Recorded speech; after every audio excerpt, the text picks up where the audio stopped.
back to the MGE Table Talk. I am Terrence Turner, and I'm glad that you decided to come back. As I always say, you could really be doing anything with your time. I understand that, but you chose to be here with us. So today, I'm excited to have someone on the show today that he's kind of similar to me. He's a bit of a busybody. You know, he's an entrepreneur. He's involved in, he's civically engaged in the city. I almost want to call him a serial entrepreneur because the man got a couple of different businesses, and we're going to dive into all that as well, too. Very interesting figure. He also founded NGP, New Generation Pioneers. Next Generation Pioneers, I'm sorry. So I'd like to welcome Mr. Desmond Barrow. I just call him Dez. Yeah. And I know he got another name that he goes by too. I ain't want to mispronounce it. It start with an S. Yeah, saying code for the pioneer. Yeah. I ain't want to jumble it up. I was like saying sugar. I ain't want to say the wrong thing. It's a story behind it. Yes, but but everybody knows you. I'm pretty sure if they know you by Dez too. Mm-hmm. Welcome to the Table Talk podcast, man. I appreciate you, bro. Appreciate you for having me. You know, it's an honor. A lot of the things you were mentioning, I'm like, man, when you say that we are similar, like I have a great respect for you. So I'm like, if T saying that we similar, like, you know, that let me know that I'm doing something right because, you know, I definitely have a great respect for you. But I'm still budding, bro. Still budding, like I say, bumping my head, learning. So if it's anybody that is inspired by anything that I'm doing, the biggest thing I tell people is, look, we grow from each other. Yeah. You know, so still sharp and still. And my theory is always this: as long as you remain intellectually curious in life, you never really grow old. Facts. You know, your intelligence has to be like a shark. What they say, if a shark stops swimming, it dies. Is it a shark or a whale? Oh, that's a good one. I haven't heard that one before. I think it's a shark. If it stops swimming, it die? Yeah, like they're constantly moving. You know, it's constant motion with them. Okay. I can't remember the full dynamics of that. So don't completely quote me on that. Yeah. You know, I like to deal with facts, but I think it's a type of shark. I don't think it's like every shark, but I think it's a type of shark where it's like they're constantly, even like when they're sleeping, like it's still forward motion that they're doing. That's a hell of an analogy. Like, yeah. So we just gotta keep moving forward. Yeah, definitely. Did you need me to run down anything that I do? I know you were saying a little bit. I know you mentioned Next Generation Pioneers. You mentioned that I'm a serial entrepreneur. That comes with its pros and its cons. It does. It does. You start to miss sleep. You used to get what sleep is. Sleep. What day it is. What I want to do is run it down kind of methodically. Mm-hmm. Okay, so let's start with the entrepreneurial side of you because I think everybody has different dynamics to them. Gotcha. So let's start with that because I said there's a lot of different levels to you. You know, it's the entrepreneur side, it's the civically engaged side, it's the family man side. You know, which I have to say you should be an inspiration to black fathers. Yeah, oh man, I've seen video of you combing your daughter's hair, and I'm like, man. Yeah. I don't have kids yet, but I was taking notes. I'm like, so he combed it forward, because it came out looking good. All right, okay, cool. And just in case I have to do that one day. A lot of trial and error. What I like to tell people is after that 15-second Instagram video go off, you still have the parents, so it's a continuing thing, bro. Right. Yeah, it'd be interesting. Yeah, but let's hop into the entrepreneur side of you. So I know that you have a landscaping business. Mm-hmm. You have the inflatable business, correct? Where you rent out different inflatables for different parties and things of that nature. Yeah. And you launched a relatively new business, a clothing line as well too. Let's chop it up about all three real quick. No problem. Really, when you mentioned the entrepreneur side to me, like I like to tell people, one thing I had to realize as a business person, I came to a fundamental difference between entrepreneurship and business ownership. Now, I know most people like to label them one and the same, but I started to learn along my business journey that entrepreneurship is a spirit, business ownership is a science. And with entrepreneurship, I see it as the spirit having a spirit to take risk for greater gain. And like I like to talk to people about, I say you can be an entrepreneur and not necessarily be a business owner if you're just talking about entrepreneur spirit. Mm-hmm. So when you said that, going to your entrepreneur lifestyle, actually my entrepreneur spirit trickles into everything that I do, whether it's politics, community, or whatever the case it is. But as it pertains to the businesses, my landscape business, again, going back to the entrepreneur spirit, I kind of had that in high school. That's a long story long, but if it's any way I can keep it long story short, I stopped playing basketball, I think in 10th grade, because I was like, man, I'm not trying to go to the league. I was good at playing basketball, but I'm not trying to go to the league. And so after I stopped playing basketball in the 10th grade, I kept my gym sack. Right. And instead of having gym clothes in there, I started going to Sam's, filling it with, hot Cheetos and things of that nature. And so I said I just wanted to test it out. And I had came to school like that day, was kind of, shy on experiences as far as doing certain transactions. But I made my first sale, thinking first hour, made another sale. By the time I had to hit second hour, I had a whole gym set, like the big Nike gym set that was sold out of all the candy. I think I had made like $150 in a day. And so from that point, just that type of spirit, it kind of just blossomed into other things. And so as I got up to a man, like I say, long story long, but trying to keep it long story short, as I, got up into manhood, I was working, 9 to 5 jobs, but that spirit still, like once you get a taste of that type of lifestyle where you can make a transaction and get $1, right? No knock against somebody that's working a 9 to 5, but it becomes a different type of way of living as opposed to I'm getting paid this amount of money in an hour. You can think about how many transactions you can make in an hour and get, probably tenfold of what you would get. And so, I was working a 9 to 5, still trying to, manifest that spirit into something else. And that's what my landscaping company, Premier Landscapes, it was actually Undercuts Landscape way back in the day. So if there's anybody that remember Undercuts Landscape, we living by a different philosophy now. As you can tell from the name, I had the amateur business mindset, like, man, I'm gonna come in, I'm just gonna beat everybody on prices.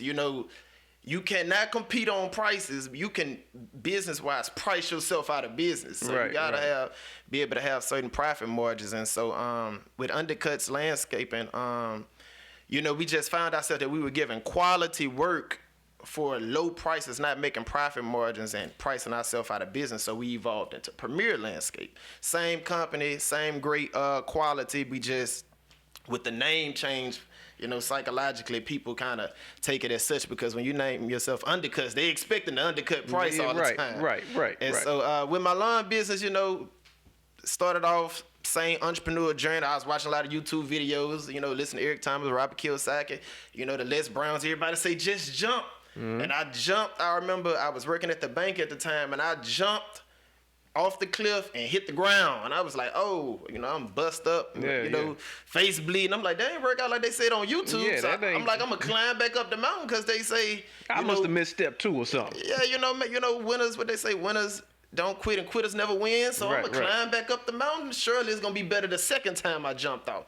Jumped off, bam, hit my face. I say, oh, it's a lot of stuff that business owners and the YouTube stars, they not showing they failures. Right. You get what I'm saying? And I'm going through a whole lot of failure. And so with my lawn business, I just kept at it. And eventually I got up to some clientele to where I left the bank and I started working at the plant to have more of a flexible schedule. And at the plant, I was talking with my partner. I used to cut yards on the weekend. I would work like 10-hour, 12-hour shifts during the week, cut on the weekend. And I was actually on lunch break with a partner of mine in a company truck. And I was saying, bro, man, these people hitting me up on my lunch break asking me is I'm still cutting, for the weekend. I say, yeah, but it's a lot of people hitting me up. I may not be able to get to them all on the weekend. And so I was just joking with him. I say, man, like 15 more people hit me up. I'm going to walk off the job and stuff like that. I knew 15 more people had hit me up. And like numbers-wise, I think it was like maybe like 20-something people hit me up. Yeah. I ain't walk off the job at that time, but I took off the next day. And in reality, that was my last day at that job. I took off the next day to cut them yards, but I was making so much money in comparison to working at the plant. Then it just made sense. I didn't have to go back. And then the inflatables company, I was doing the lawn business for about 6 years. And every time I would cut somebody's yard, most times they'd be like, Des, well, do you know anybody that rent out inflatables? Because we trying to have a party now that you can cut the yard and stuff. I'm like, I don't know anybody. And one of my partners, his business just so happened to be going out of business.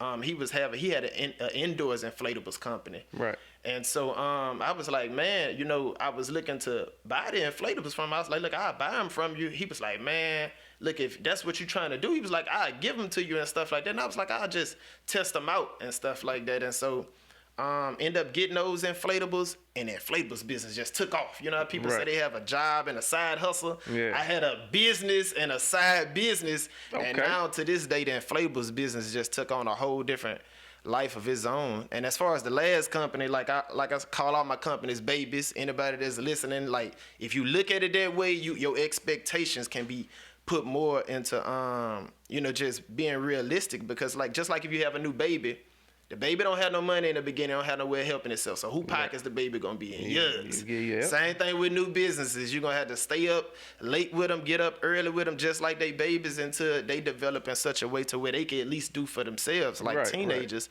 And so my third business / you know, I would say business baby is the online inspirational sportswear business I created. The actual business name is a statement that says daylight is possible. And so I did that on purpose because I wanted it to be a inspirational sportswear brand. Fundamentally, I wanted people to ask the question, does the sportswear you wear inspire you? Because ultimately, if you're going to wear sportswear, if you're going to the gym or you doing whatever, you would want something that's going to, you know, kind of motivate you. Yeah, motivate you. And then also, it was my first pivot into the online arena, you know, and so I'm jolly come late with the online arena. You got 14-year-olds making $14 million on YouTube. Right. So obviously they being born in this technology world, that wasn't necessarily, I'm pretty sure that wasn't my generation or your generation or our generation as we was coming up. You know, what we looked at as, you know, acquiring the money and the wealth, you know, the highlight was real estate. Like, man, you know, get some houses you could rent out. Man, even if you getting $300 in profit a month from renting out a house, what it is, 300 times 12, that's including that your tenants stay and stuff like that. What you looking at? 3,600 or some stuff like that. I check my math roughly. So even with 3,600, man, you could get an online product or start a YouTube show, a podcast, and the dollars that these kids bringing in. I know people done seen the memes out there with the clown that say, you know, while I'm getting dressed to go to work and make $15 an hour, with some kid on YouTube making $14 million and dude putting on paint, clown mascara, whatever the case it is. So, but I mean, you know, the thing is with any business, people have to realize that it's still all based on product. So whether it's real estate, whether it's, you know, an online store, whether it's even a podcast, you know, content is the product, but it still has to be, you know, consumed by someone. So, you know, we don't want to put it out there that, you know, people are just, you know, these 14-year-olds just getting rich, and they're still pushing some type of product. You know, so we don't want to say, you know, make it look like, oh, you know, they just 14, they online and they just do it. No, they putting in the work too. It's and what I would agree that they're putting in the work. And one thing I had to learn in life is leverage. I can go, say for instance, I can go work 12 hours a day in my landscape business and make maybe like $600 in a day.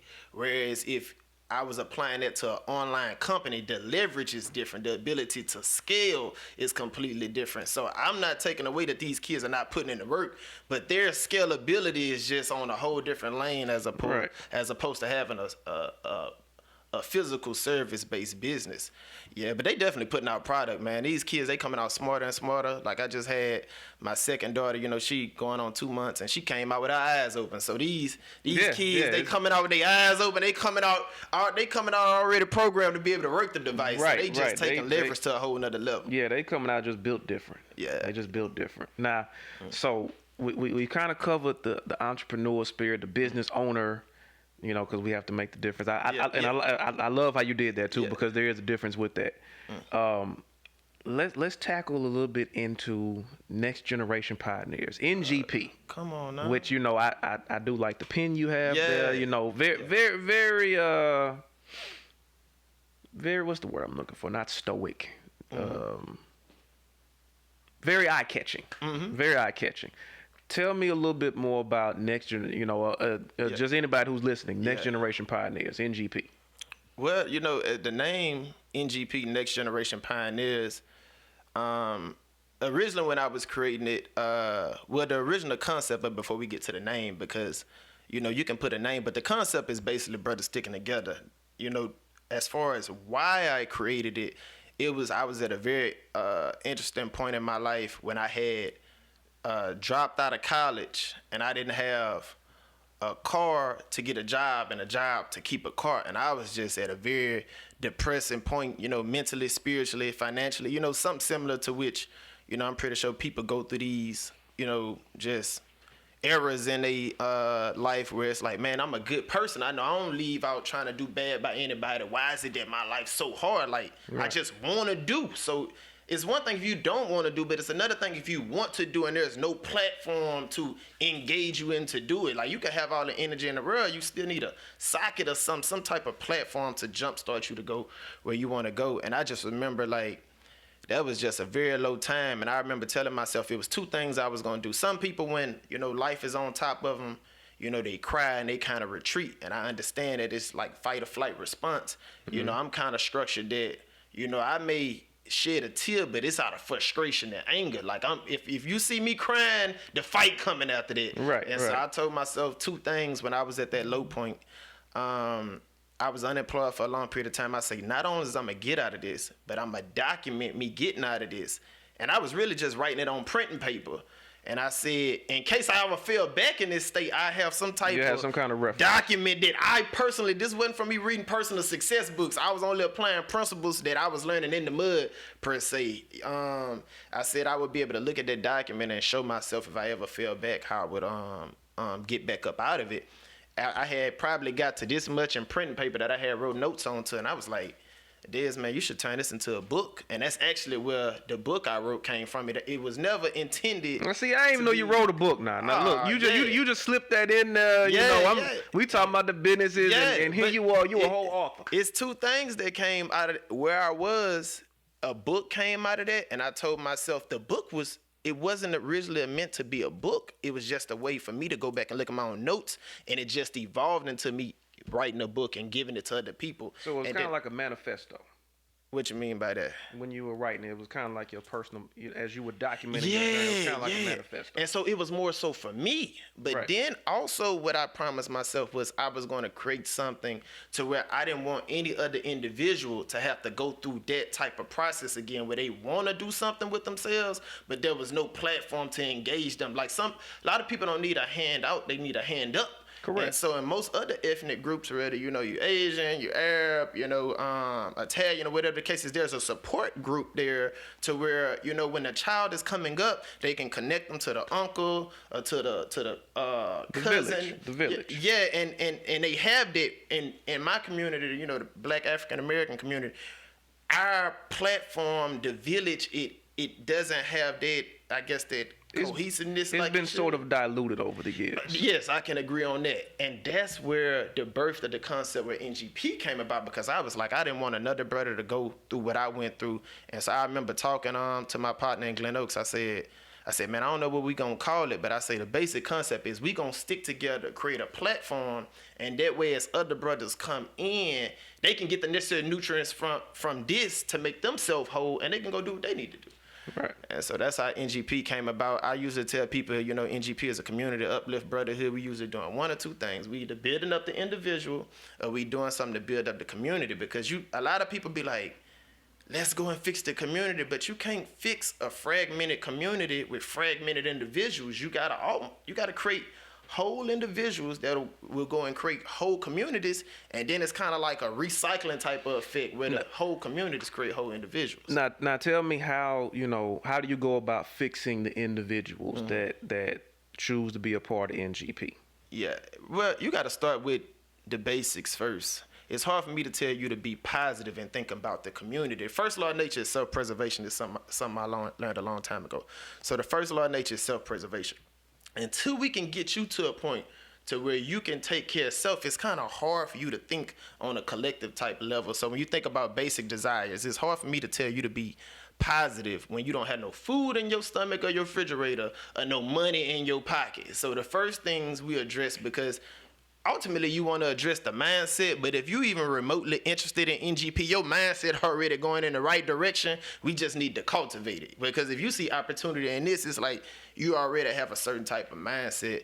So the first thing we would do is see what's their financial situation. Let's be honest, living in a capitalistic society, a lot of your experience in life is tied to finances. So I think under $25,000 is below the poverty line. So if they not making at least, man, if you're a single adult with no kids, you need to be making, I'm gonna say minimum $40,000 just to be fair, but I would really want you to be making $50,000. And so we use our network of individuals. It's about right at 30 of us now.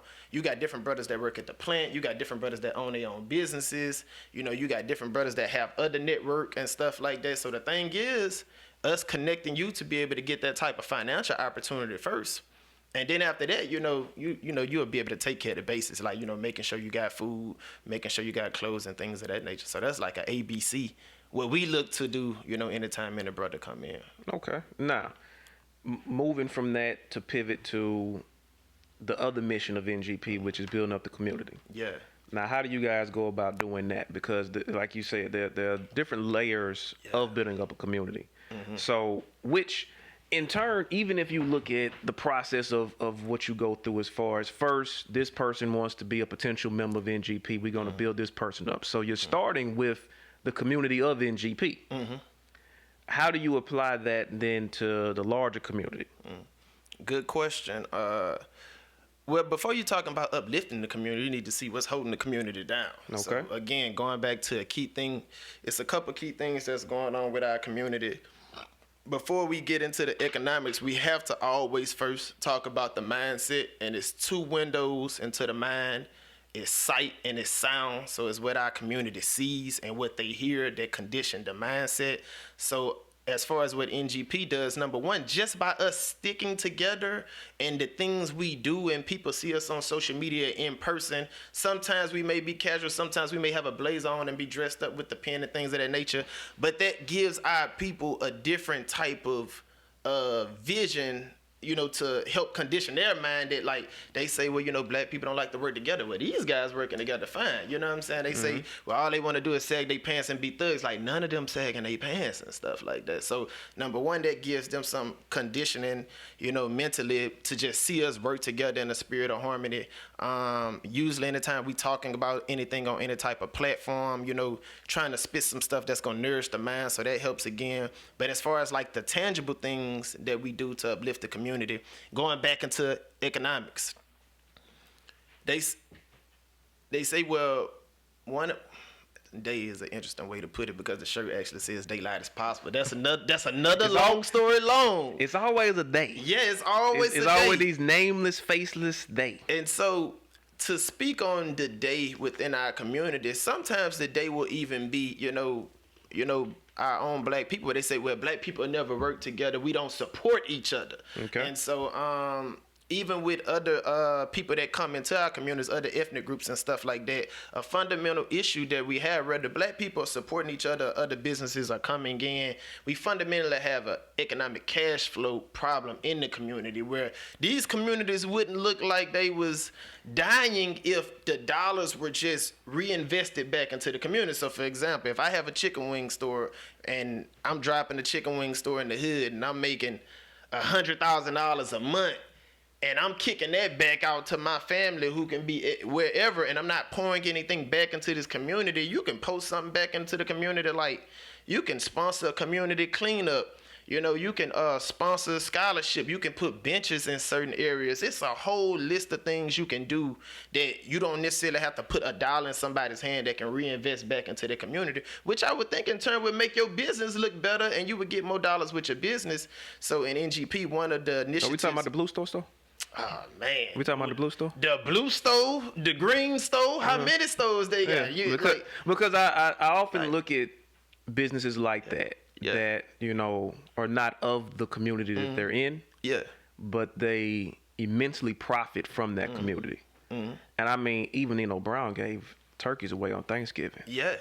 You can't just take from that Blue community. still got a whole franchise. They franchise it now. Yeah. Look like they got But name and like I said, and I don't know this. You know, someone can tell me this or not. I don't know if they're involved, you know, in anything community wise as far as scholarships or anything like that. I don't know. I've never seen it, but I also don't know. So I can't say that they're not. Yeah. But from my observation, I haven't seen them do that. But they are tremendously supported by a certain demographic. And conceptually, I would say to any business, whether it's the Blue Store, whatever the case it is, like, what are you reciprocating back into that what you pulling from? Exactly. You know, and so that goes back into the initiative that we started with NGP. As far as one of the initiatives that we do to uplift the community, we started a business patronage initiative where we would support local small black businesses to do two things. Number one, show people that, look, we do support each other. And number two, show people that it's not about hating another ethnic group or some stuff like that, as it is about if we just control our cash flow, right, some of the issues that we're having, we can possibly make easier, by controlling our cash flow. So the concept is every month we just go to a black business with a month before what we in the month of May. Say for instance, so if we patronizing a business in the month of June, one of our representatives, usually our ambassador, would meet with the business owner at the end of May and saying, hey, I'm a representative of NGP, a community uplift brotherhood. We would like to support your business for the month of June. It's about 30 of us. First thing the business owner gonna ask is, well, yeah, like I'm not gonna turn down any support. Does it cost me anything? Right. We say, no, it doesn't cost anything. All that we would need you to do is we have a poster board about this size.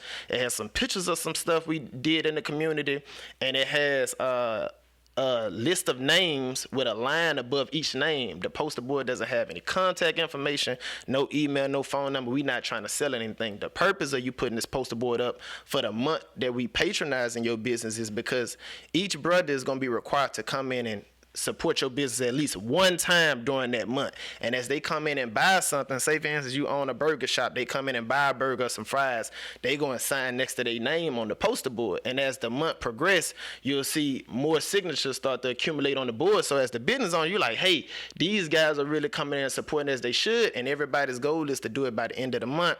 By the end of the month, we take a picture with the business owner and the poster board, tell them, thank them for their service to the community, and we move on to the next business. And the business owner can either choose to keep the poster board, keep it up, keep it in the back, or do what they want to do with it. But the goal is, talking about reciprocity and reciprocating, as NGP grows, so does the community grow, because, hey, yeah, we 30 brothers and we patronizing a mom and pop business, but what happens when we 60 brothers? What happens when we're 100 brothers? If 100 people commit to coming in your business for this specific month, and that's not including if a brother may bring his girlfriend, his son, his grandma when he go with him. So, 30 brothers easily patronizing your business intentionally can easily turn into an extra 60, 70, 80 sales for you.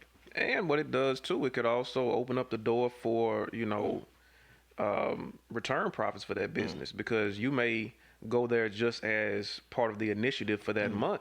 You might say, but I kind of like this burger. And then next thing you know, that next month when it's not even a part of your initiative, you find yourself continuing to go there, once a week, or you telling other people now, because word of mouth, we all know, the word of mouth of business is like the lifeline for that. If you get 10 people who patronize your business and all 10 of them are satisfied with what you've done, you have to estimate that out of that 10, they're going to tell at least one person too. They're going to tell at least one. So now that's at least doubling up. So now you've gone from 10 to possibly 20. And then out of that 20, you got to say, okay, out of 20 people, each one of them might be good for another 3 people. And then the number just keeps going. It's serious. Yeah. That has actually happened. So what else, aside from that NGP is involved now? I know you guys have also not only done that initiative, but there are other things you guys have done as well too. You guys have done a gala, I believe, too. Yeah, the gala is more so like our almost BET awards, where throughout the year we do a lot of stuff and giving back to the community, and the gala is really a big effort to just allow the brothers to have a great time, and also give awards out to, like, we give business of the year award, we give millennial man a millennial woman award. So say for instance, out the businesses that we patronize for the year, if one stood out in particular, we would highlight them at the gala. So again, that's another, platform that they have to showcase their product or service. With the millennial man and millennial woman, that's just spotlighting individuals that's just killing the game in our community. Like, I think at our last gala, Dezmion Barrow won millennial man, and I don't know if how much the audience pays attention to Dezmion, but man, this man be on fire. Like, he got kids, he got multiple businesses, and people like that, it's definitely inspiration to me. But he won our millennial man, so just to kind of give you a mindset of the type of people that we spotlight even at the gala. And I think he has like a side non-profit track thing that he helps with the kids. So again, man, just being that reciprocal individual, that's not just taking from the community business wise, but giving it back, teaching to the kids and stuff like that. And I millennial woman, I think our last gala, I think it was El Marie that won millennial woman, and she does a lot with the kids in the school, with the girls, with fashion. So they won as a household. Yeah, and that was the crazy thing. We originally didn't. It wasn't even like that.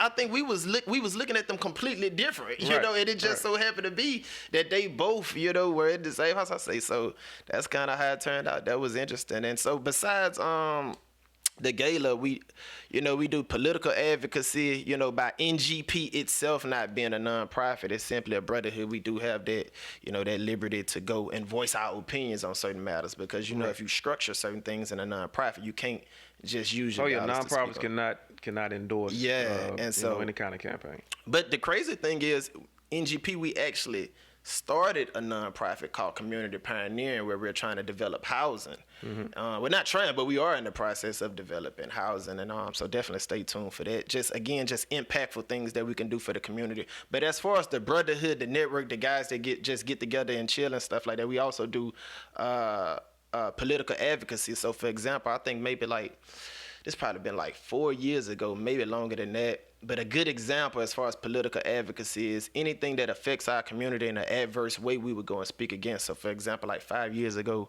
could have been more, I think it probably was around about that time, the council was trying to put in place a misdemeanor jail.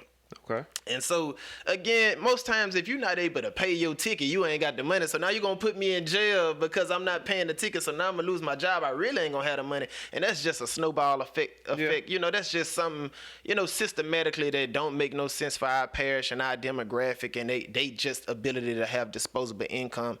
And so we advocated against that. Something else that we do as well as do empowerment sessions with the schools.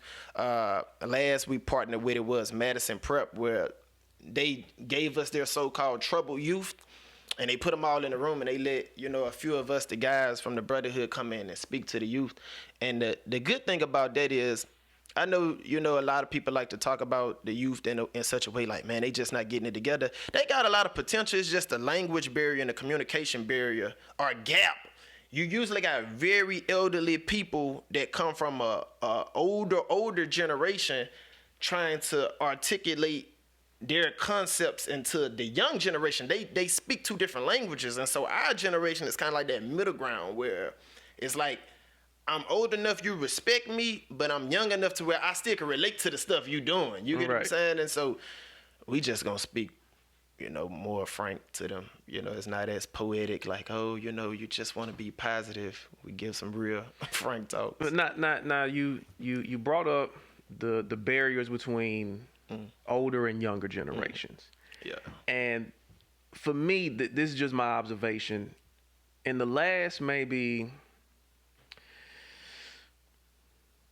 3 to 5 years, I've observed a growing narrative that I feel like potentially is counterproductive for the greater good of what I know that we're all trying to do. Okay.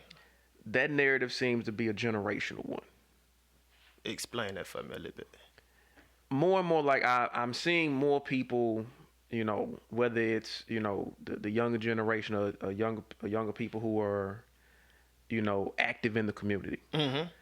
A narrative that I keep hearing is that the older generation is kind of in the way or holding back.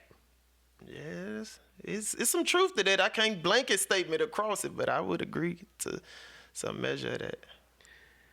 My issue with that is it just kind of comes across as counterproductive to me when that narrative is constantly being put out there. Historically, you know, we know change has happened. Younger people have always pushed change, correct?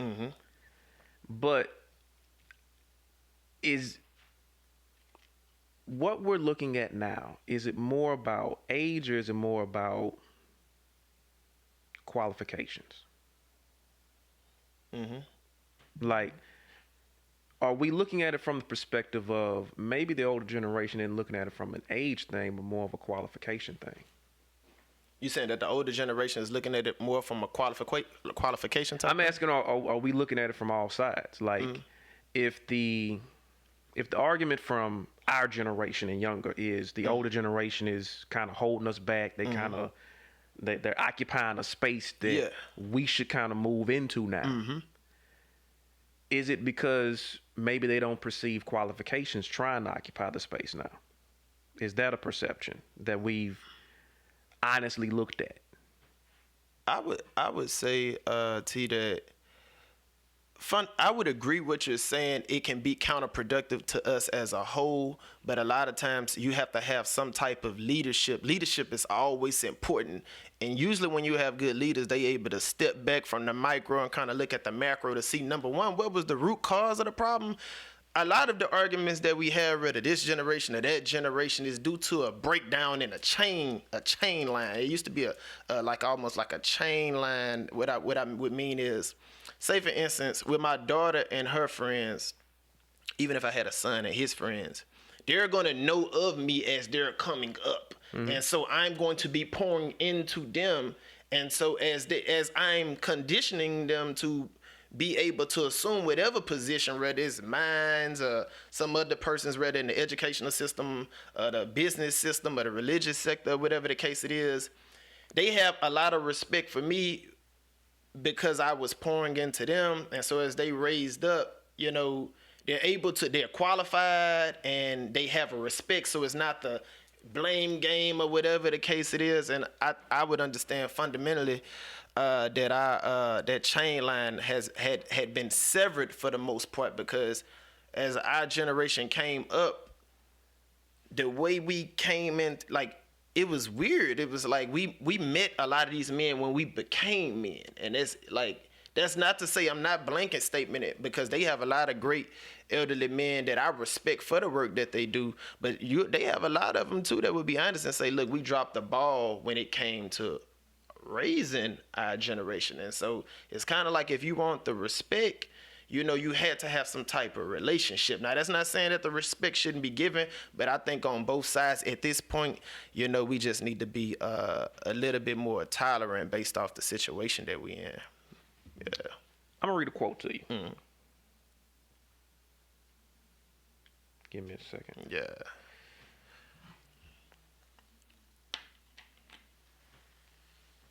We had a congressional campaign recently, and I had so many young people call me after the campaign, and you and I understand politics, and we know why certain things happen, but they were trying to understand why nobody in Baton Rouge supported a young black man running for Congress. That is Eugene Collins, the head of the NAACP here in Baton Rouge. Gotcha. Speaking of the lack of support that the young black man in question will be Garrett Chambers received from Baton Rouge. Do you concur with that? Do I concur that Garrett should have got more support from Baton Rouge? Yes. Do I concur that, you know, more young people should have supported him, more older people should have supported him? Support in general. Well, do you feel like the support was lacking? Well, I would say this, because certain questions, the answers are leveled and layered, because the question is really leveled and layered. So, for example, from an observation standpoint, from an older standpoint, watch this. From an older standpoint, Gary too young to have any older allegiances, and we know politics is more so allegiances. You could be the most qualified candidate ever, but if I've been loyal to, let's say, I've been knowing Mayor Sharon Weston Broom since she was a councilman, you know, you're riding with the Sharon Weston Broom train. Now, you know, some can be convinced, and that's not saying that this person or that person may not be qualified, but politics moves a lot through loyalty and allegiances, and Gary is definitely too young to have those old allegiances. Now, to answer from the young perspective, young people saw Gary and saw energy, and even putting me into that young category, just seeing the energy kind of, you know, evoke some emotion that, hey, man, we should do something. It was a lot of people that normally were not even aware of politics in a sense, but because of the energy that Gary came with, you had a lot of younger people that were stepping up to support. But so I would say, should he have got more young people support? I would say I would think he got the most young support we probably would have ever seen. Like what they say, the revolution won't be televised. Like, just me paying attention to politics, and you could correct me if I'm wrong, T, Gary ran one of the most televised modern campaigns. It wasn't stale. And like young people, like even with not the ads, but the videos and stuff like that, like I think he opened up a gateway for the next person that's running after him that's young. Watch how modern their campaign is. They not just gonna go to the church and try to get the pastor to endorse them, you know, to the congregation. Like they gonna actually take more of a modern approach. And not just Gary, honestly. Before Gary, I don't know if you got a chance to watch Cleve Dunn campaign. Cleve ran a crisp. Man, this was just one of the most, like, the brands was just more modern. There's a bit of a difference in the Dunn campaign and the Chambers campaign. Yeah. Dunn's campaign was formulated on a base of support in the city. That's true. Which is what he needed. That's true. Gary's base of support was outside of the voting district that he needed. That's true. A lot of his support was outside the state. Yeah. So although cosmetically it looks like a lot of energy there, doesn't mean anything if these people can't vote for you. Yeah. You brought up he's too young to cultivate that kind of support system, right? From the older generation. Yeah, you know they loyal. You agree or disagree? I have to kind of push back on that. You don't think they loyal? I'm not saying fault. I'm not saying they're not. Yeah. Because relationships are built over years and years and years. Yes. And I understand that concept too. But historically, how old was Dr. King when he got into a leadership role? Yeah, I know he was pretty young. Very young. There were older people that could have went to. He begrudgingly became a leader of that organization. He didn't even he wasn't trying to be a leader. They kind of pushed him up there because they said you're qualified. We forget Dr. King was borderline genius. He went to Morehouse and he was still a teenager. He was like 15, 16 years old. Yeah. The qualifications were there. I bring that up to say, is it about age or is it about qualifications? Because the older people of that generation, they had formed relationships with people over the years as well too. They could have pushed someone else in leadership position. Yeah. They went with the young guy. Yeah. Older people chose the young guy in that situation. Yeah. But I think this is where our generation falls short because of the qualifications to lead regardless of age. That, and we're not students of history. On the surface, we could say the older generation didn't support Gary. Historically, that's just one story. Older people pushed Dr. King into a leadership position. No, but T, you know you can't mix the mashed potatoes and the sweet potatoes. They both potatoes, but them two different eras. And then on top of that, even with young people having qualifications, the best way in certain arenas to get those qualifications is to get experience. But if I'm the old elder gatekeeper and I'm not bringing you in for that type of an experience, honestly, I don't think you get as many Garys if that chain link. Because like you say, even with Martin Luther King, he came up under something, right? Okay, but I have to kind of push back a little bit on that too. Whose fault is it that he doesn't have the experience? That's the village fault. Is it? That's definitely the village fault. Because you, as a village, village has understood leadership. The purpose of leadership is to not only assist where you came from, where you're at, but where you're going. And based off where you're going, and remember, I've been mentioning this keyword leadership a lot, because everything rises and falls based off leadership. Right. And so if you have proper leadership in place, and the young people, like, they still babies, they not saying we're babies, but they not the leaders. So to set leaders in place based off where our community is at, we should already be. And I'm saying we, but I'm still butting. Like, there are the leaders so-called above me, like age and qualification wise, that should be projecting as where's the community headed and where we're needed. And now which individuals are we going to go, and because not what come with experience and qualifications and age is resources. So based off, we can't run this race forever. Which one of these 20, 35-year-olds we're going to pour our resources into to create, what we need for the future? When does self-accountability come into play? Because when I ask the question, I'm by all means not being facetious with any of this. Right. Do we do a good enough job of pouring into ourselves and studying things too? So I'm saying that to say this. So like, if we're using that as an example. He ran for United States Congress. Never held a local office at all. With his name recognition, he could probably win a Metro Council seat first, which would then build a resume, which would then invoke confidence in people if he's serious about politics, if he's serious about actually holding elected office and winning. It's not that many people who can just hop up with no experience and win an elected office. Donald Trump was an anomaly because, number one, name recognition. He had name recognition for the last 50 years. Everybody knew him. He was a primetime TV star. We can't count that. Name me someone else who has held no elected office and just aspired for a high office like that and just won with no name recognition like that. It just doesn't happen. It does. But these are things that our generation, I feel like, has to do a better job of being more studied up on, more well-read on. We can't just take it and say, you're doing this because I'm young. Is it age or is it qualifications? If that would be like if we have a community meeting, right? And we pulling straws, who's going to be the spokesman for our section? I would think the most qualified. Well, guess what? If it's between me and you, I'm gonna pick you. You want to know why? And I'm probably gonna pick you. We're gonna be picking each other. Well, but here, but I'm gonna give you my reasons as to why I would pick someone like you, because of your extensive work in the community, building a community organization like NGP. So now, in those terms, that makes you a little bit more qualified than me, correct? I'm following. So I would push that. You see what I'm saying? Because you've done it. You built an organization. You have initiatives within the organization. You guys are actively doing something in the community. Put me up there.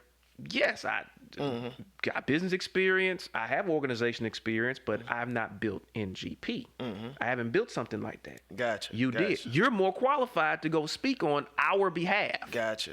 In a community setting. That's my point that we're not looking at. And that's why I'm saying narratives like that, for me, are counterproductive, because we immediately go to, it's just the older generation not supporting the younger generation. Or is it the older generation not supporting an individual that may not be qualified? I'm going to read another quote.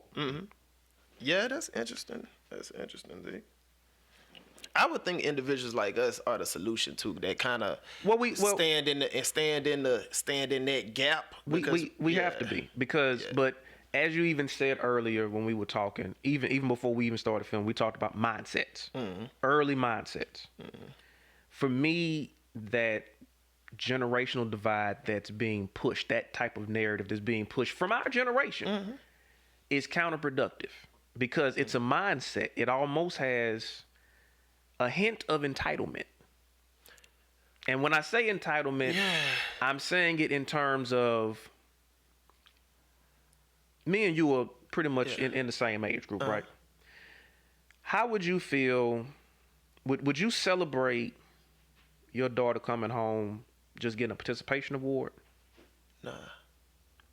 I feel like we're celebrating participation awards too much. That's so when I say when I talk about entitled mindsets, I'm talking about people who think I get a trophy just because I showed up. Yeah. Not equating it to, you know, we actually won the game. We're gonna get a trophy and we got blew out by 80 points, but we're gonna get a trophy at the end of it because you know I'm special. Yeah. Here's the other quote I want to read you. Yeah. And I wanted to speak on that entitlement a little bit too. That's an interesting way to think about things. When does my generation get a chance to try to make things better if you continue to stay in a position? That was Mr. Chambers at the debate talking to Troy Carter. In that exchange, Troy responded back by now United States Congressman Troy Carter. He responded back by saying, when the people elect you. Gary's point was to say, well, as long as you're running, I don't have a chance. For me, in my opinion, that makes our generation look weak. Because for me, that's the equivalent of Patrick Mahomes going to Tom Brady saying, bro, when you going to retire so I can win the Super Bowl?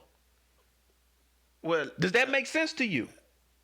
Does that make sense for Patrick Mahomes to go to Tom Brady and say, when you going to retire so I can win, bro? But that's very leveled and layered, meaning you got not only think about the concepts that we introduce. Not only do you got younger and older generation, but when you introduce politics, like formal politics into the arena, there are certain things that need to happen. So as a people, man, politics is just a tricky place because you have a person that's Black American but isn't loyal to his community, and so at times that person can be older and their views outdated. Like for example, even in Louisiana, it's a lot of us progressing forth as a state is just outdated mindset. You got people that still believe, you know, weed is a drug that you can only use for recreational purposes. Man, people creating billion-dollar industries, creating plastics, papers, all type of stuff off the marijuana industry. But that also goes back to education. A lot of people were raised to think that marijuana was a gateway drug, is going to lead to harder things, which we know that's not true.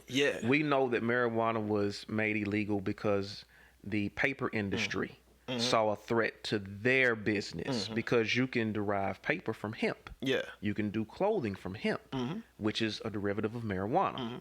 We understand that, but as more education is poured into, I know people who are of the older generation, and they'd be like, you know what?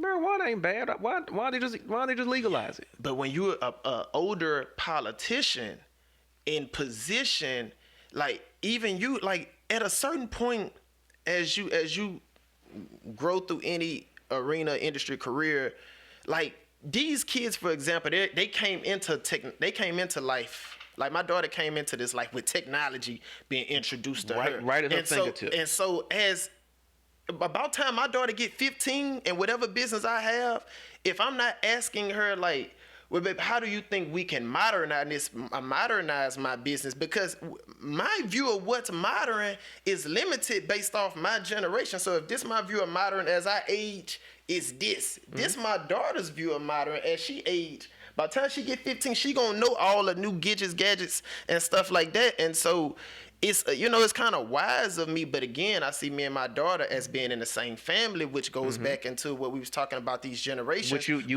foster that mindset. We don't see each other as being, you know, on the same team. But even some of these politicians, like, not necessarily saying they got to be the Gary or Troy example, but some of these politicians need to know it's time to raise up some fresh minds that can kind of help the situation, because you're not looking at it a certain type of way. But then when you're talking about politics, man, when you're including politics, you're including people's way of earning a living for themselves. A lot of people do grandstand because that's their way of living.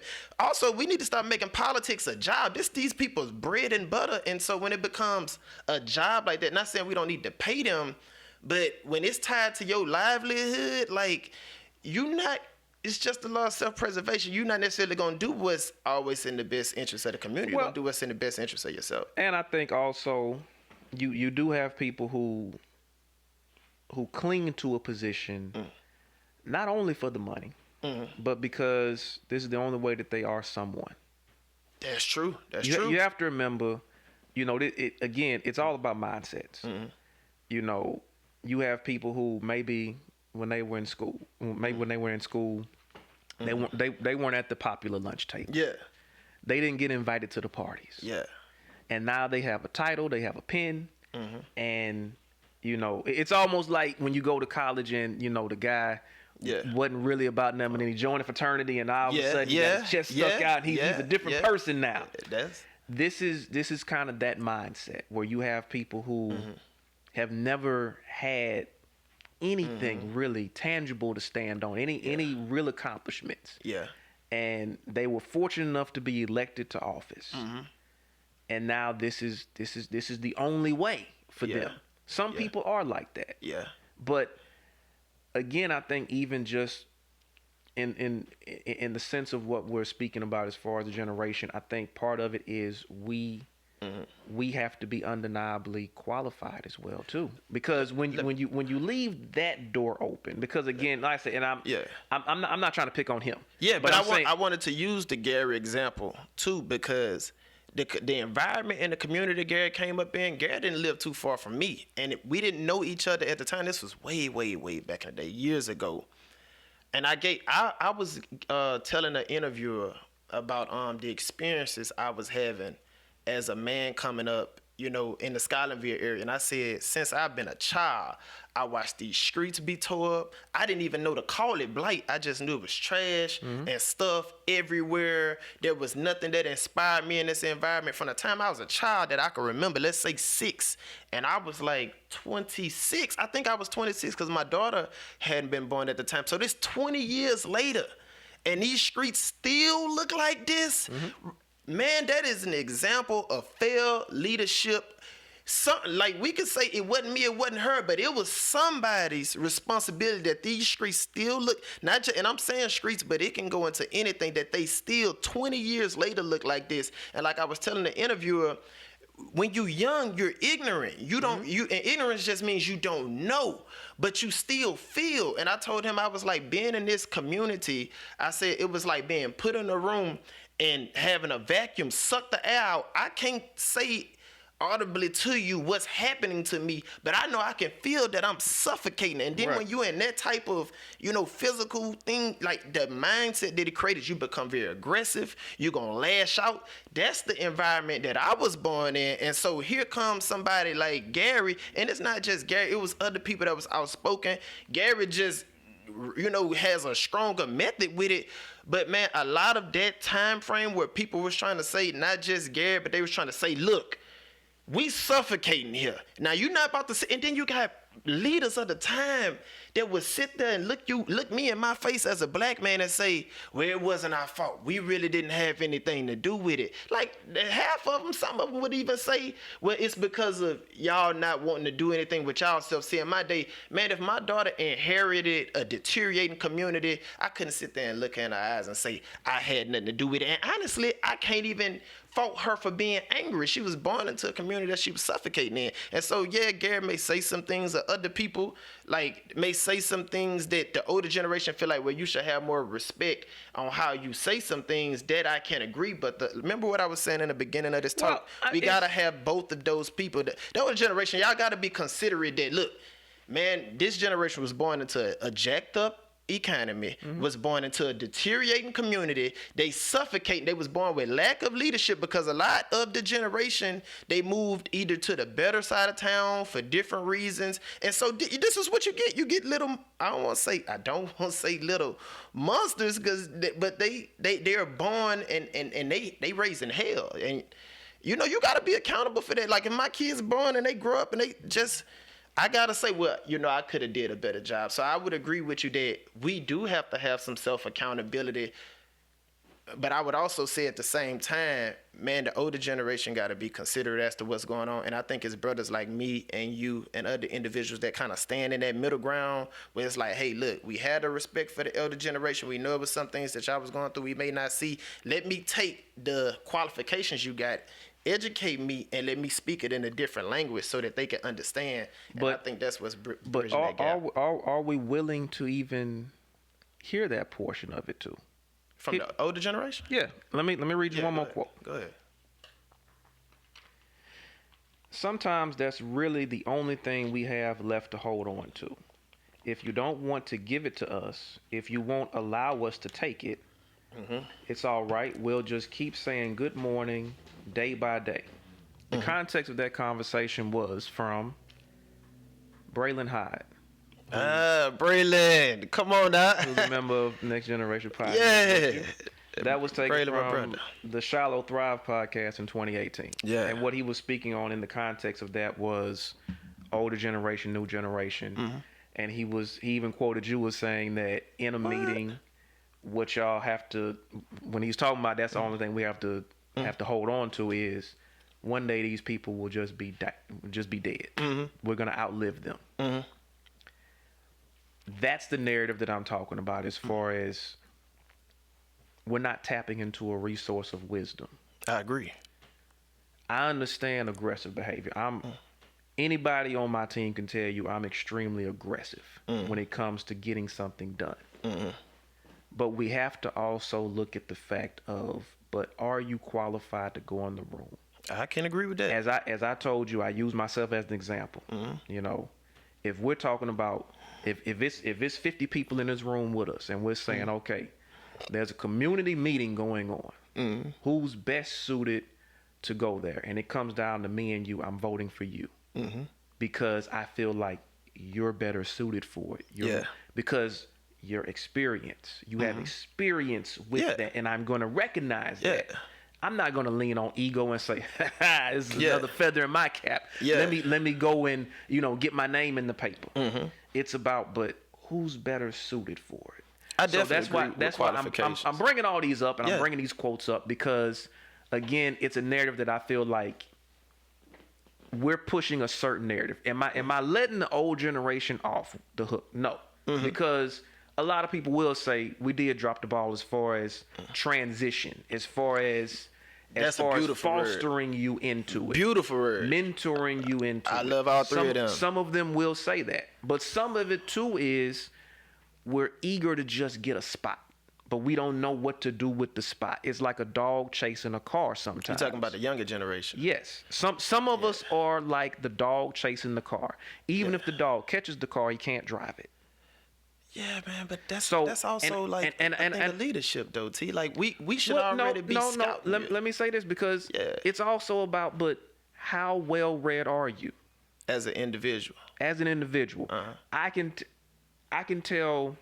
I've had conversations with people before. Yeah, and I bring up the Dr. King thing. They were like, "Really? He was younger." They don't know.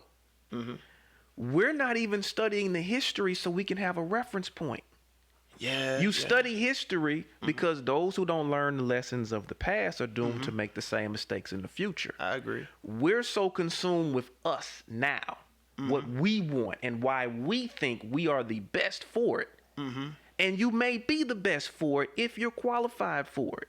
But you're not the best just because you woke up one morning and think that you're the best. I definitely agree on that. If you don't take the time to study things and to really know what you're talking about, what you end up doing is you do a disservice because when they put you in the room and you got the opposition twisting you around and you come out and you done made a completely bullshit deal, then it's like, how do we end up here? The quote on the wall says you're either at the table or on the menu. For years, there have been people who have kept our people strictly on the menu. We ain't on the table. You referenced how does, Scotlandville still have messed up roads, this, that, and the third. Now, part of it might be, okay, they don't have the voting power to get certain things and, certain things passed, certain financial, contribution. They don't have the voting power to divert these city funds to this because if you're constantly at a disadvantage, if you're constantly at a district to where, we're only going to, if it's a 9-member council and only 2 of y'all are black because we've done this, this, and this. Then, okay, we know that part is not going. But I have to ask, even if you look on a national scale, you look at, quote unquote leaders like Al Sharpton. Quote unquote leaders like Jesse Jackson. I'm saying quote unquote for a reason. I see your face. I see your face. Yeah. Hopefully the camera don't zoom in my face. No, I see, and I completely understand. And people are probably looking at me like, what is he talking about? Yeah, I'm listening. When I say quote unquote, because I say what have they actually gotten done? I'm sorry that I'm a results-driven person. You know, people can call it hating, whatever you want to call it, but I come from the school of you don't get the reverence with no track record. I don't know nowhere where you can go and stay in a position for 30, 40 years and you can't point to one tangible thing. You don't think Al and Jesse got tangible things? Name a tangible thing Al Sharpton has gotten accomplished. Man, like, I can't speak on it. I really can't. I would only imagine from the era they came from, because they came from an era where we wasn't there. We got to deal with facts. Yeah. The fact that you can't name one tangible thing Al Sharpton has done. Now, name a tangible thing Martin Luther King got done. Yeah, but King was the head. King like LeBron James, and you asking me what the point guard did. No. We don't remember LeBron more than we remember what the power forward did. I think Jesse, it was like power forwards on them teams. They was not the guys. I will not. I will not. You know, Dr. King was like LeBron James and civil rights. I will not give a pass. Yeah. I will not. Yeah. No.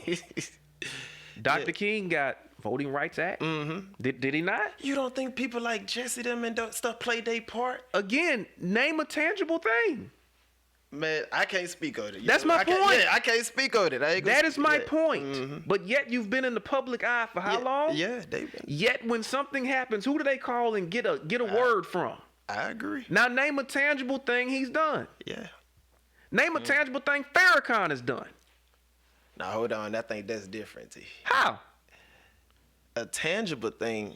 Name me tangible wins. Well, look, you can say honestly, Farrakhan in Elijah Muhammad's absence spearheaded the nation to, number one, keep the nation together, because it's one thing to build something, it's another thing to maintain something. So he was able to maintain an entity that produced other individuals that we can see with our own eyes that are catalysts not only in their community, but in their families' lives. You spoke about fraternities earlier. I done seen people pledge a fraternity and it's same SHIT, different, letter jacket you got on. I done seen people but become part of the nation, got more discipline. They talking about eating healthy. Great. Yeah, so you have to speak to the individual that was capable of maintaining that type of structure. That's all great, but that's not how he positions himself. He positions himself as an actual leader who gets things done. Man, but that's done. Like, what we talking about? No. I'm talking about tangible things. I use Dr. King as an example, correct? Yeah. That's a tangible. Voting Rights Act, that's a tangible thing. Yeah. Non-discriminatory acts where you can't discriminate. You can't. We was having my dad remembers going in the restaurants and had to go in the back. Yeah. That don't happen no more. Yeah. That was due to his work. Yeah. Correct? But that's comparing two types of different results. No. Because like, if you assemble a million men, if you look at an individual who created 10 reformed men that became catalysts in their community to spur other development and things of that nature, is that not at least at some weight? Yeah, you may have changed the policy that affect individuals' life, but people policy. I'm not saying that's not good. You get what I'm saying? What I'm saying is you don't get to position yourself and promote yourself as the heavyweight champion, but you only fight in the lightweight division. You say the heavyweight champion. Yeah. You don't get to do that. I'm sorry. Yeah. You don't get to have your name in the same rung with a Dr. King. But then you say, but I'm focusing on this level. You see, no. And let me clarify this too. I really I'm not a Muslim, but I have a respect for Farrakhan, almost as if people would say, man, what would Tupac have done if he was still been here? But Tupac not here. We got the Jay-Z. So respect Dr. Martin Luther King, but Farrakhan really still had just the burden, but the thing of leading a generation. Not just this man done been around for our generation, still speaking knowledge. So he gets a participation award now? Because he's been around? As a community, different people serve different roles. You have your scholars, people that are capable of pushing forth policy, and you have your orators. But that's not what he's promoted himself as. But you have your orators. I don't know. Name me another orator. Michael Eric Dyson is an orator. Compare him to Farrakhan? No. What I'm saying is that's his role. He's never stepped out of that role. He's never promoted himself as something other than that. Yeah. That's respectable. So if Farrakhan is going to be the guy to say, I'm just here to point out what's wrong. I'm not here to do anything about it. But you've positioned yourself as someone who will do something. Yeah. Do you understand where I'm coming from with this now? It's not hate. No, I'm not saying it's But what hate, I'm saying is this: you don't get to call yourself a landscaper and you don't cut grass. Man, see, you boxing me in with that one because I would look at Farrakhan and Dr. King as superheroes on the Avengers team. How? You don't just because he's not Iron Man, the smartest guy. He may be. He's not Hawkeye. But he has his lane. Like being a great orator has his lane. But that's my point. Yeah. If that's what his lane is, he needs to just stay. This is my lane. Yeah. I'm an orator. That's it. So what about the people that based off the messages that he's delivered time and time again have been inspired and changed their life? Like, do we not count that as results? If he wants to be a public speaker, fine. But my point is this. You don't assemble 1 million men and give them no mission. Well, that's you don't different. give them anything to go back home to do. He assembled 1 million men and made every company in DC rich.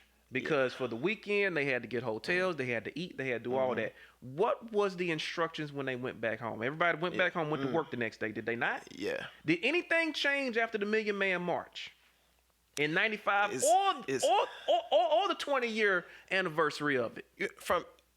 With that, I can only speak from my vantage point because I wasn't at any of the events. I would say, I understand that. I would say outside of them, from my vantage point, outside of them being symbolic, I don't know of any like tangible things that was changed in my community outside of, man, it was symbolic. It was good to see our people come and rally. Do you know what symbolic has gotten our people?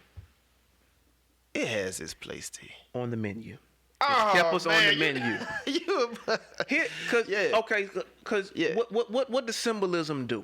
Inspires hope, inspires you to do. Like everybody is. But what does it change? It changes the mindset. No. But when do we get to action. structural change? When do we actually disseminate a plan that advances structural change?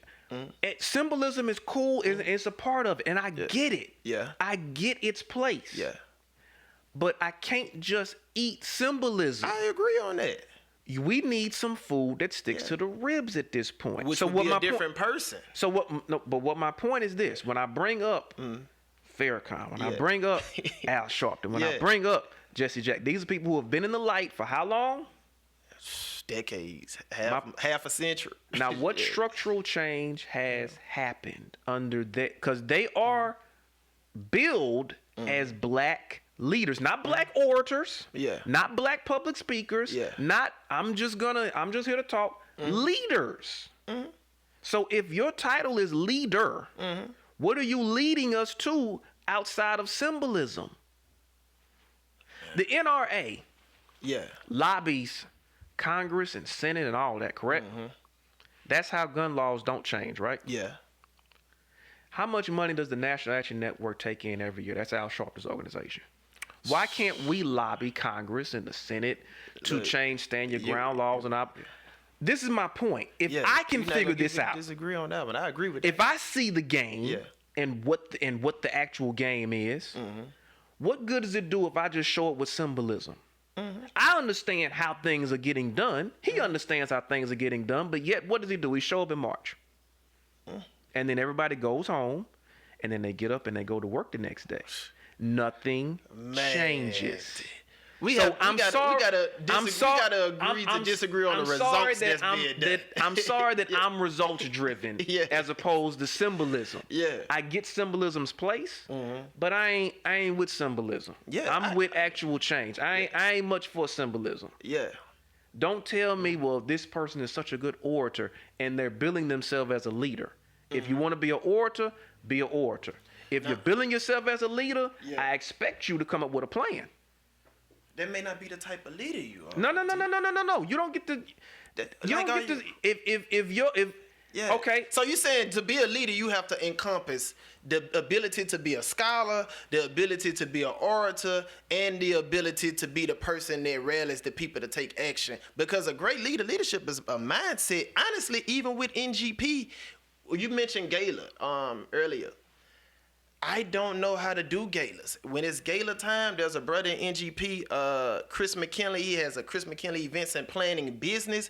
Chris assumes the role. Now, I lead NGP, but guess who's leading us during the gala? That and listen. And so if people would say, Des, you're not a leader because you're not organizing a gala, it's like that's foolish for me to be. No, that's not what I'm saying. Because a leader understands his strengths and weaknesses, and a leader will then issue out tasks. Okay, I'm not good at this, so you do this. Yeah. That's what you've done. You're basically contradicting the point that you're trying to make with leaders. You're being a leader by saying, that's not my strong suit. You organize the gala. Yeah. That's not my strong suit over here. You organize, because that's what leaders do. They disseminate a plan so they can accomplish something, correct? How effective would you be at NGP if y'all didn't accomplish nothing? If you didn't do the business initiative where you went and patronized the business every month, and you weren't forming the nonprofit to do housing. These are tangible things that I can point to. This true story, and I'm going to be putting this in my second book, because we talked about the name Sankofa originally, how I go by. And when we talking about results, the biggest thing that I was trying to see if we can get to some understanding on is there are different forms of results. Now watch this. I grew up a Christian household. And Christianity, you know, it has its doctrine and things of that nature. But the version of Christianity that I was learning was very limiting, and it really made me docile. It's like, you know, if you get hit, you turn the other cheek. That's a honorable approach, but if it's not taught correctly, it can take root in somebody's spirit to say when somebody's punching on you, whether it's systematic, let them keep punching on you, and you'll get your pie in the sky. Now, as I was, I don't agree with that. Now, as I was getting out of high school, I think I was wrapping up college when I was dropping out of college, somewhere around there. I ran into this guy. He just popped up on my YouTube, and his name was Leo Mohammed. And I never forget when I first heard this guy was a bald-head black guy, but he was some type of Muslim. And the talk he was speaking, he wasn't speaking just, you know, if you get punched, you know, turn the other cheek and stuff like that. He wasn't preaching about getting your pie in the sky. He say, no, you know, we need to have the ability to do for ourselves. Like, it sounds crazy, but I'm in college, and I'm like, do for yourself. Like, what you mean? I thought guys are supposed to provide all my necessities, and you know, if something doing me wrong, I turn the other cheek. He say, do for self. You know, we need to fight back against this devil and stuff like that. He was talking about systematic things, talking about individuals. I say, man, like, this man was a great orator. I didn't see any type of results of anything, like you say, tangibly that he had done, but I was like, the spirit from which he's speaking is awakening something in me. It's churning my mindset. And he gave credit. He was like, I'm thankful for the Honorable Louis Minister Farrakhan for making me the man. He talked about the lifestyle at which he had came from. I think he may have been possibly in prison or something in the past, but the man that he is now, he was giving shout out to Louis Farrakhan. I had only remotely heard of Louis Farrakhan and stuff like that. And so I say, man, if Leo Mohammed preaching this type of message, like not just message, but if he able to awaken something into me, and he just a student of this man, I said, man, let me go see what Farrakhan was talking about. And Farrakhan was almost like a grandpa-like figure where he was just not mincing words, especially in politics. Anytime you get on these social media, so many people wanna mince words, not really say the word black, not really say this. They want to be so neutral. And the version of Farrakhan that I was hearing, it was just, he wasn't mincing words. He was like, look, this country done treated us wrong. How dare you, America, whoop the whoop the whoop. And then also, how did I really get on to Malcolm X? I was like, man, if this Farrakhan was inspired a lot through Malcolm X and stuff, I was like, man, you gotta be a titan to produce these type of godly titan type myths. I say, well, actually, Farrakhan was actually contributed to Malcolm X's death. But hold on, that's another conversation. I'm talking about the how these seeds are being produced from these great trees. That's when I started learning about Malcolm X, and I was like, man, like I thought Lil Muhammad was one thing, Farrakhan was a whole different animal. I thought Farrakhan was one thing, Malcolm X was a whole different animal. And I want to finish with, regardless of the critiques we make of Elijah Muhammad, like, this man produced these great men that have inspired us. So take it all the way back to talking about Sankofa, and we going back to talking about the community things that I'm doing. I first had to have a mindset that was awakened that allowed me to produce an action. A blind a blind can't lead nobody. And I can say honestly, from Lil Muhammad, he awakened me. From Farrakhan, he helped to awaken me more. From, we ain't gonna put Malcolm X in the same category as these individuals respectfully, but what I'm saying is they help to awaken individuals' mindset like mine to be more conscious as to what's going on in my community and actually do something about it. And that's completely fine. So would I not be the result of them then? Like when you say what's the result? I'm a result of being awakened by individuals like this. You're missing my point. Go ahead. The point I'm making is this though. That's fine that they have awakened. That's fine that they have branches of trees out there. I'm for that. Yeah. But they've positioned themselves as this. When you put the title of leader on you, I'm expecting you to lead and get tangible things done. Yes, you are a result of that, and that's great. And you are doing the actual work now. And I can see that work. Yeah. But you ain't up saying, now black people follow me, and then you just giving them words at that point. Yeah. When you are in a position to actually do something, okay? When Elijah Muhammad took the nation, over and he created different chapters in different cities all over the country. They had, self-sufficient stores, and they were producing things. They generated basically their own ecosystem at that point, correct? This is where he and Malcolm X differed, because Malcolm X wanted to veer more off into political issues for the black man. Elijah Muhammad wanted to stay back and say, look, we can preach amongst ourselves, say all this, but we're going to be doing this over here. That's where they differed, because you needed Malcolm X to go out there and say, this is what needs to be done. People forget Malcolm X was actually in the process of going to United Nations to file a suit against the United States for the mistreatment of black people. People don't read them on history, which I've addressed that. But that's where those two differ. Malcolm X saw that we're sitting on our own ecosystem, so we've generated the war chest, in a sense, to make a change. Now it's time for the action component. Elijah Muhammad was like, not yet. Yeah. That's where those two veered off. That's where the split started happening. What I'm saying is, Farrakhan heads the Nation of Islam, correct? He is the head. It is a vast organization, is it not? It's self-sufficient. Yeah. It's self-sufficient, is it not? It's its own ecosystem. So when do we now say, okay, let's take the funds that we've accumulated, let's buy these large parcels of land so we can make black-owned subdivisions. Most black people who are in housing in neighborhoods, they renting them, and it's some white person somewhere else who owns the property that they've been paying rent to for 30 years. Yeah. So you've just maintained a piece of property for them. So when that person dies, it stays in their family. You don't even own it. Yeah. My point is, why are we not taking? I'm not trying to speak for the funds that they've accumulated over the last 50, 60 years. Yeah.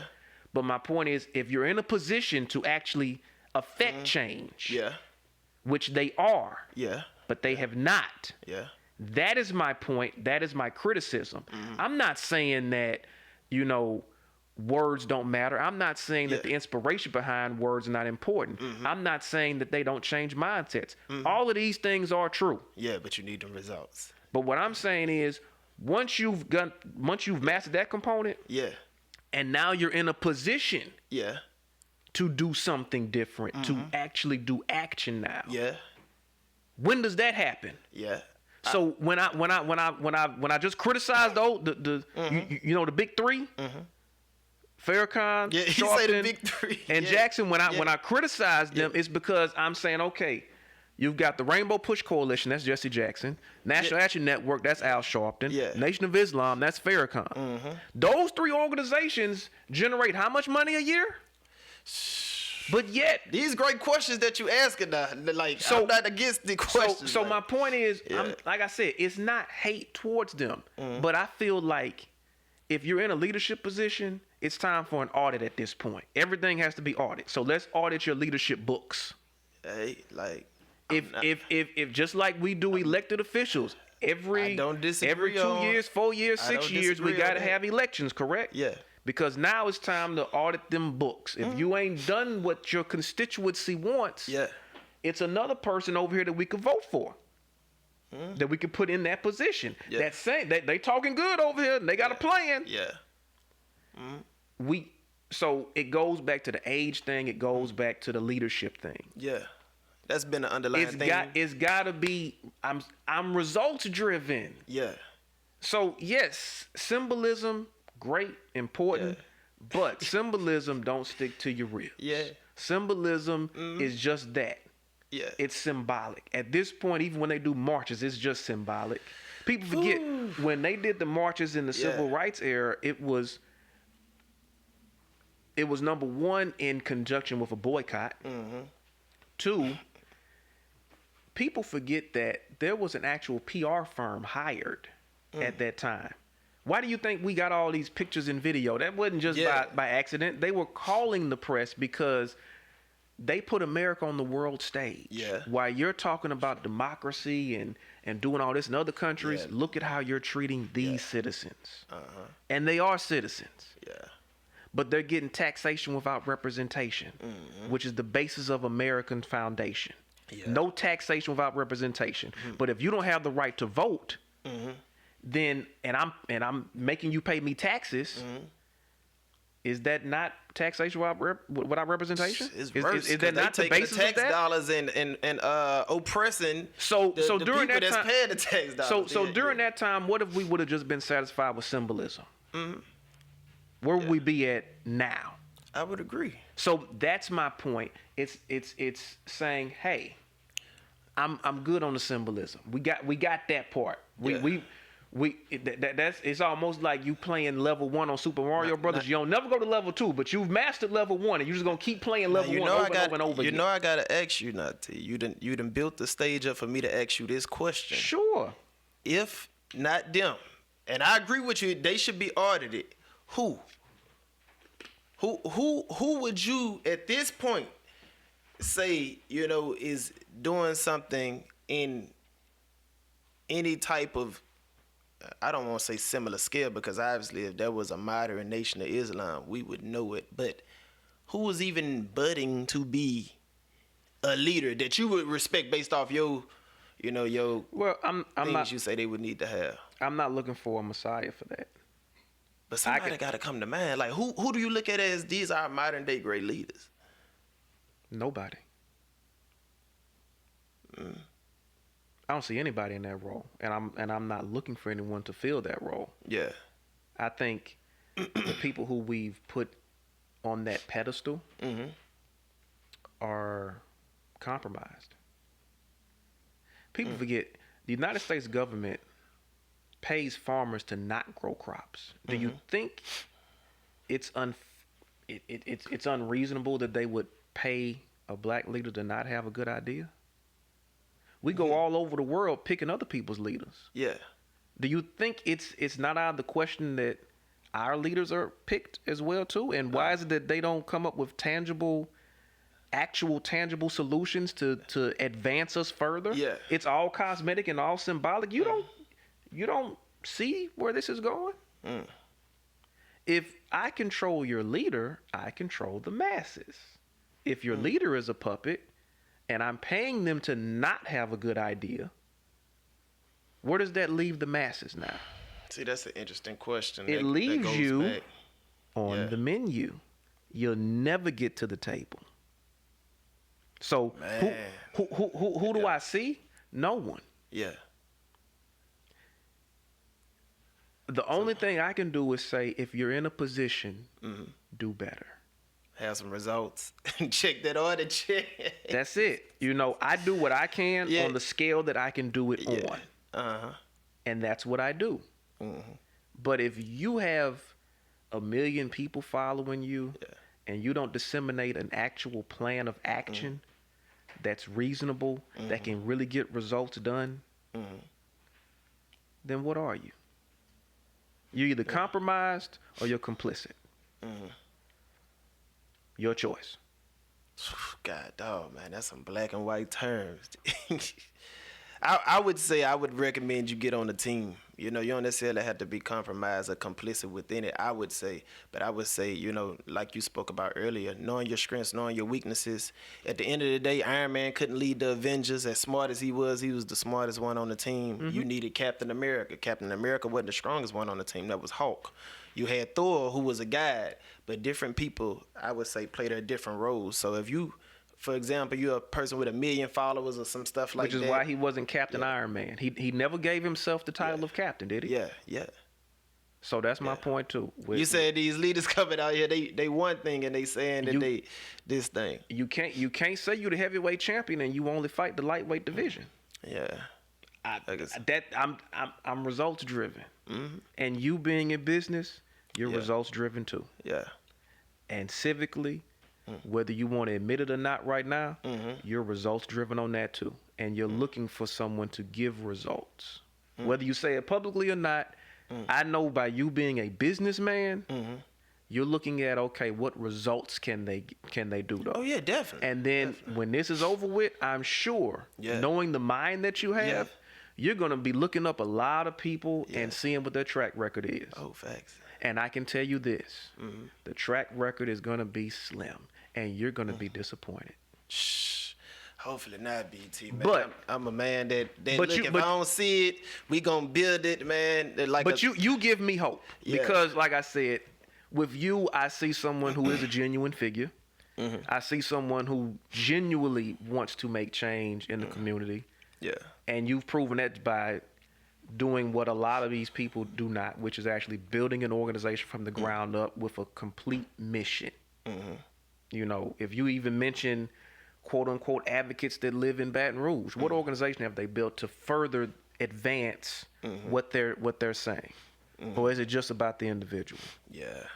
So that's why a lot of what you were saying I wasn't disagreeing with. And, you know, certain things we have differences on, but I think it's an African proverb that says I am because you are. Like there would be no need for what I was doing if it was being done or had been done. Right. And so the reason something like NGP or even an individual like me, the reason that comes about is just because I would have to agree with a lot that you were saying as far as results, because if the results were there, this wouldn't. Man, it's so serious. I'm so serious. That's why I was laughing when you were saying certain things about results. I'm so serious about results. There is not one piece of initiative or program that I don't like fluff, that I don't like just doing picture clicks.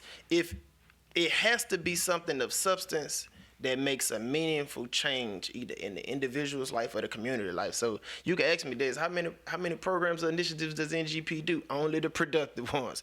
If we're not patronizing a business, like I don't feel like we need to have a list just to have a list. Like, is what we doing impactful? And the only reason that, you know, when we at the table and we talking about what we should be doing, the only reason that we are doing things that are so built on results first is because, man, there's so much fluff out here. You know, people have a back to school drive, and it's like, man, that's cool to have the backpacks and stuff like that, but we need to have some real changes with substance that's getting at the root of the problem and not just the cause. When we was talking about politics, and you said earlier about if this person is not going to do it, or if this person is complicit, or they compromised, there are so many different systems or machines that need to be created that.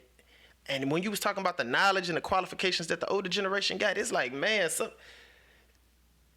we as a generation, our generation have to have, like, we would have to have our own version of a pack. We shouldn't be saying, hey, like you said, you're not waiting on a black messiah. The reason why we shouldn't be waiting on a black messiah, because we creating the next black messiah. You get what I'm saying? And it gets created through this machine. Like, we know what type of issues we going to be facing going into 5-10 years from now. So we should have some type of modern generational pack that's using that money to do political advocacy. And we spotting, you mentioned Braylon Hyde earlier. Like, man, if I had a political action committee with hundreds of thousands, millions of dollars, like, man, anybody that was able to watch Braylon just speak about politics, man, this man was ahead of his time when it came to, matter of fact, the conversations me and Braylon was having, I think before he ran, Braylon was like, well, Dez, you should run for something too. I know my strengths, I know my weaknesses. And I'm like, Braylon, I believe in you. So everything that I am, if you think I have a capability of something, I would take all those resources and put it behind you because I believe in you. I feel like that's his strength. But again, we didn't have, Braylon was at the mercy of the old regime. And you know, if you don't go kiss the ring, because if they not transitioning you in, you're going to have to come kiss their ring to get the endorsement and the funds of whoever and XYZ. And again, Braylon too young to have them type of allegiances. And so that's not just Braylon. I think that's a component, but I wouldn't. Anybody. I wouldn't allow that to. What? To be the definitive reason as to why. Why you wouldn't run? No, I'm sorry. As far as the whole concept of kissing a ring, because here's the thing too. With anything, there are systems in place, and you got people who have, position here and there, or whatever. I'm too aggressive and too competitive to adhere to. Well, you got to go kiss this person's ring. Nah. But if we play in the community now, if we gonna bridge that chain line as it was to get it back to what it was. Out of respect, there are certain elders that you should have to go see if you go in a certain lane. Going to see and going to kiss a ring is two different things. Oh, it just depends on how you look at it. You still got to get that amen, that endorsement, that green light. You got to get that. If not, you're gonna be seen as doing something. That's why with any table you go to, you try to come with some type of leverage. So even if you're new on the scene, you might say, hey, I'm brand new. I don't have the support of, this OG and that OG in the game, right?